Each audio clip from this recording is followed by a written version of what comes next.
Niklas পুরান ভাই, salute ভাই। এই প্লেয়ার জবরদস্ত একটা প্লেয়ার ভাই। যেখানে রানটা এতটাই স্লো ছিল, 200 পৌঁছানো তো দূরের কথা, 160-70 হয়তো মেবি ওরকম পৌঁছাতো।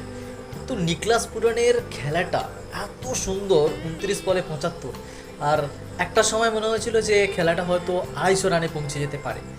So hats off to you ভাই। এত সুন্দর, এত বিউটিফুল একটা খেলা। আর তার সঙ্গে রাহুল, তিনিও দারুণ দারুণ খেলেছেন, যার কারণে আজকে মুম্বাই আর লখনৌর যে ম্যাচ চলছে সেই ম্যাচে লখনৌ সুপার জায়ান্ট 200 পার করে ফেলেছে। মোটামুটি একটা ওয়াংখেড়ে স্টেডিয়ামে একটা ভালো সম্মানজনক আর টার্গেটিং স্কোর বানিয়ে ফেলেছে। সো দেখা যাক এখন তারা জেতে কিনা। সো তোমরা কমেন্ট করে বলো।